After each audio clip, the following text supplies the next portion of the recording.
Hey, how's it going? It's Jamie the Crafty DIY Guy. Welcome to my channel. In today's videos, we are going to be featuring some items that are pretty common in most Dollar Trees. We're going to be doing some DIY projects with placemats, with nautical rope, with twine, some basic candle holders, and a few items from Crafter's Square. I'm super excited about today's video because I think all of these items are very, very versatile. Some of them skew kind of contemporary. Some of them would be kind of industrial or modern industrial, modern farmhouse, whatever it's called now. Some shabby chic items, and then I think just some everyday basic items that would be very cool in your home. Before we get into those though, I do want to say thank you to all of my subscribers. Thank you guys so much. Some of you guys have been around for a long time and I truly, truly appreciate you. If you're brand new to the channel, maybe YouTube has just recommended you. Thank you, YouTube. And I hope you'll stick around and hang out with us. All right, guys, let's get into the projects. All right, everyone, and for my first project, I am going to be using a package of these 6 mini round bowls from Dollar Tree. I'm only going to be using 2 of those. I also grabbed 2 of these styrofoam cones, and then I have 5 packages of my nautical rope here. These are the 9.5 feet bundles. If you buy the 11 feet or you're able to find even smaller ones maybe, you may need to adjust that slightly. I actually only ended up using about 4 packages for this project. First thing I did was add some hot glue at the bottom of my styrofoam cone. I made sure that my glue was kind of on a medium heat setting. That way it wouldn't melt the styrofoam. I didn't have any problems with it at all, which was great. So as I'm wrapping it around, I am going to be adding more glue, especially on the bottom, because I do want that glue to stay and I want that rope to stay in place.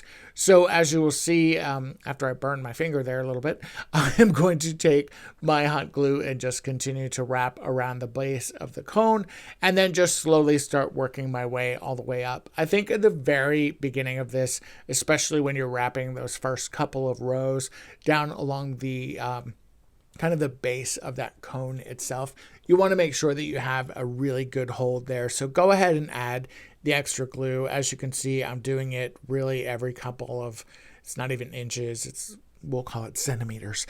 And I'm just kind of working my way all the way around, just making sure that everything is as close as possible to the bottom. And then as I continue to wrap up, I'm kind of taking the hot glue and I'm putting it on the styrofoam, but then also putting a little bit on the previous piece of rope that was there. And just making sure that this is wrapped nice and tightly until I get all the way to the very, very top. And then once I'm at the top, I always cut my rope at a slight angle, and that allows me to glue this down pretty flat to where it's not going to kind of interfere with the small plastic cups that I'm going to be gluing at the top of this. And I just repeated the same process for the second one. So I had 2 cones that were identical like this. Now, all you have to do is add some hot glue to the base of your kind of plastic bowls there. I don't know why I said kind of plastic bowls, because they are plastic bowls. But you'll add some hot glue to those and then just stick them down right on top of your cones. Now, the cones are styrofoam. The rope certainly does add a little bit of weight to it. If you wanted to put something along the bottom of it that maybe was a piece of wood or something like that to help anchor them down, you could definitely do that. And now I'm going to glue number 2 on there. I know you guys thought it was already glued on there, and then you saw me knock it off of the cone. But again, just gluing these in place, making sure that they're good and solid, and then I'm going to start on the second part of this, which is taking some of my leftover nautical rope that I had. Each cone, by the way, took about a bundle and a half. So I was able to take each one of the halves, and now I'm going to take those and just kind of wrap them. I would say it's about maybe not quite halfway up that plastic cone, because I did kind of want that plastic bowl. I think I just called it a cone. I wanted that plastic bowl to show through. Now, in the Dollar Tree section where the houseware stuff is, like your plates and bowls and cups and things, they do sell mini bowls like this that are glass. If you can find those, that would be brilliant. I did not find those, so I'm just using these plastic ones. If you do use the glass ones, then obviously you'll want to go ahead and weight down the bottom of this. So once I kind of figured out where I wanted my rope to be, again, I cut it at an angle, trimmed it and glued it and just repeated that process on both of my cones. And when it was all done, this is what it looks like. I absolutely love these. They definitely kind of have a nautical vibe to them. I could see them working really, really well in a farmhouse style. After I did these, I thought about what if I would have painted the cups themselves black. That would have given them a very cool industrial vibe. Obviously, I've got candles in here, and probably not the smartest thing. Go ahead and put a battery-operated candle. I wanted it to be pretty for the video for you guys. All right, everyone, and for project number 2, I am going to be using a plastic placemat from Dollar Tree and 2 of these Crafter Square pencil holders or pen holders that I picked up in Crafter Square. So first thing I did was take my round one, and I just kind of figured out the best way to cover this without having to waste a lot of this material. It just turned out that that end of the placemat, or that shorter side of the placemat, is just about perfect. So I just took my pencil holder, I almost called it a pencil case, and I just laid it down on the plastic mat themselves. I took a pair of scissors and just kind of added a small little cut on where I wanted to cut. Then I took my paper cutter out and I literally just sliced through it. It was super, super easy to cut, and it became the perfect size to use to wrap my pencil case in. Now, or my pencil holder in. I'm probably going to call it a pencil case 100 times. So for this next part, I'm taking my Minwax tinted stain, and I'm using this Onyx one. And I'm going to be painting the top and the bottom, or at least that's kind of what I started to do. And then, as you will see, I made a lot of a mess and most of it squirted on my hand.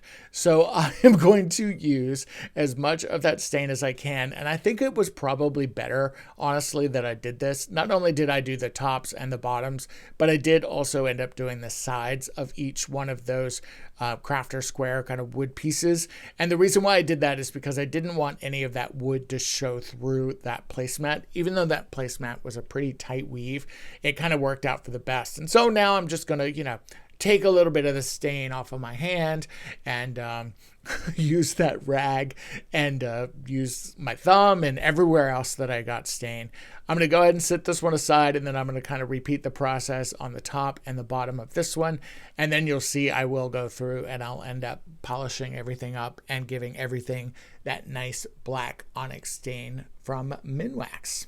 By the way, I'm not sure if you guys have noticed, but I always have this green mat that I'm working on, and this green mat is actually by Surebonder. It is made of silicone, and what I love about this mat is literally nothing sticks to it. As you can see, it's covered in the Onyx Minwax stain that I was using, and all I'm doing is adding a little bit of an antibacterial kind of all-purpose cleaner. I'm taking a somewhat clean rag, and I'm literally just wiping the majority of that away. And then for those little stubborn pieces, all I have to do is just put a tiny, tiny little bit of elbow grease into it.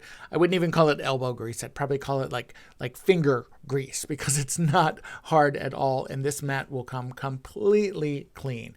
Surebonder makes this in a couple different sizes, and I do have a link below if you're interested in checking out one of these mats. I highly, highly, highly recommend it. Paint, stain, glue, nothing sticks to it, and you always have a nice clean work surface to work off of. So once everything was dry, it was then time for me to start wrapping my pencil holders with them. I'm going to add some Surebonder all-purpose glue on the end of this. I'm going to line up my pencil case or my pencil holder kind of like so, and make sure that that is good and centered and that everything is straight. And then I'm simply going to add some hot glue along that placemat along the way and just slowly start to roll that up until I've got a completely covered pencil case or pencil holder, darn it, like this. For the square one, I wanted to repeat a very similar process, but I did want a little bit more of the wood to show, almost kind of making that placemat look like it's a band that's wrapped around the pencil holder instead. So once again, kind of figuring out where I needed to cut this, I just put it in my paper cutter here and just sliced right through it. It was the perfect size, and I was able to just repeat the process with the square cube, again adding a little bit of glue, kind of centering where I wanted to start it, and then rolling it. What I did do was when I got to each one of the corners, I did make sure that this was kind of pulled a little bit tighter than the round one, just because of those squared angles. It was going to make it a little bit easier. And as you can see now, I've got two very, very cool kind of pencil holders. You could use these for your home office. You could use these for plants. I think that there's a lot of very cool variations and different things that you can do with them. And I love the way that these turned out. For my next project, I am going to be taking 3 of these Dollar Tree glass candle holders. I'm also going to be using some twine that I did not show you. The first thing I did was take those outside and I spray painted them black. I ended up doing 2 coats of this, fairly thin coats to start with, and then that last coat was definitely a little bit thicker. After everything was dried, I brought it inside and just started to wrap my twine around the base of them. I wanted to give this kind of a look of a trim. I didn't want the base to be completely covered, so I went up, I would say, about 3/4 of the way on each one of the candlesticks, keeping in mind that these are 3 different sizes, so that kind of 3/4 of the way up is going to vary. And again, just added some simple candles to the top, and I love the way these turned out. I think they look so cool, very industrial, and you can use them in a lot of different ways. I think that this would be amazing if you could get 10 or 15 of these and really have an entire tablescape made up of something like this. I love the way these turned out, and it was so simple to do. And for my last DIY, this is a bonus DIY for you guys. I picked up this vase for $2.02 at a local thrift store. I had some nautical rope, so I thought I should go ahead and make something fun with this one. I'm going to take some nail polish remover and I'm just going to dab a little bit on the glass. It will actually remove that price tag that is on that vase that the Value Village store added when they put it out on the shelf. I hate when they do that, but the nail polish remover does really work well. Next thing I did was take some nautical rope and just kind of trim it down. I knew that I would need a piece that would go around the neck of the bottle itself, so I literally just kind of eyeballed it and then cut it. I added some glue, and I did go a little generous with this glue because I did want to make sure that it stuck and it stayed in place.